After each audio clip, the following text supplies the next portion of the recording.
March 25, 1971. Under the cover of darkness, the Pakistani military launched Operation Searchlight. They rolled into East Pakistan, cut the phone lines, severed the radio signals, and plunged millions of people into a total communication blackout. This chart shows the raw physical mismatch of the impending conflict. On one side, a state military with artillery, tanks, and an air force.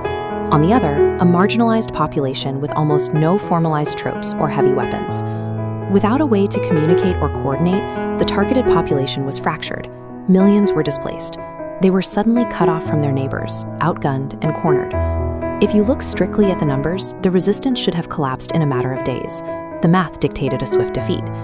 But that equation ignores a variable that hard data struggles to measure: how humans create meaning in the middle of a catastrophe.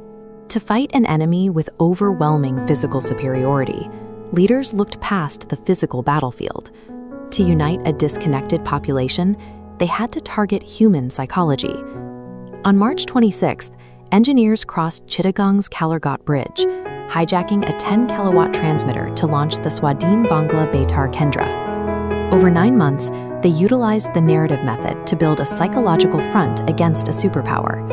Flipping the switch on that transmitter challenged the state's monopoly on information, creating a shared reality inside the minds of those still fighting in the streets. Narrative inquiry studies how humans create meaning through stories, treating field text like interviews as data. Psychologist Jerome Bruner argued we handle chaos by organizing random events into a coherent narrative. We give trauma a timeline to handle it. And that is how the station functioned. In its first major broadcast, an army major named Zia-ur-Rahman stepped up to the microphone and formally read the Declaration of Independence. This provided a diachronic organization, a clear beginning, middle, and an end. It took the panic of the invasion and turned it into a story of resistance that prompted ordinary citizens to mobilize. That declaration wasn't just a news report. It was functional narrative work that constructed a shared, actionable reality for an entire nation. Once the resistance had a direction, they needed a voice. They found it in a popular radio program called Choram Potro, hosted by MR actor Mukul.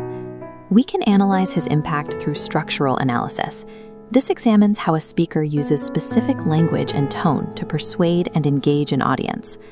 Mukul spoke in a local Old Dhaka dialect, deploying biting humor to relentlessly mock the occupying military. He used his broadcasts to turn a terrifying force into the subject of a joke. He structurally reframed the fighters. Instead of calling them an outmatched militia, he branded them bitchcuss or scorpions. This context-sensitive approach replaced public terror with mockery. It reversed the psychological power dynamic, making the enemy appear beatable.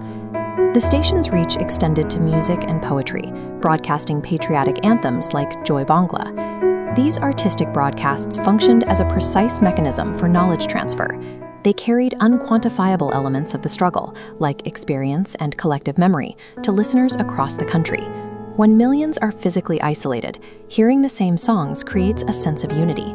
It protects marginalized perspectives when they are physically cut off. Promulgating culture over the airwaves acted as a psychological shield, helping to protect a shared identity against erasure. Sustained by these narratives and external military support, the guerrilla forces pushed back. In December 1971, the resistance secured its victory. The physical proof is in the formal military surrender signed that December, a moment later documented by the radio host M.R. Akhtar Mukul in his book, I Have Seen Victory. This diagram highlights the contrast. Numbers dictate physical parameters, but narratives dictate how people react to those parameters. This is the core takeaway of qualitative research. Meaning, emotion, and culture are just as potent as the hard data we use to measure a conflict. Ultimately, narrative inquiry shows that stories are more than just records of the past. They are active tools that can provide the internal structure for a resistance when its physical infrastructure has been dismantled.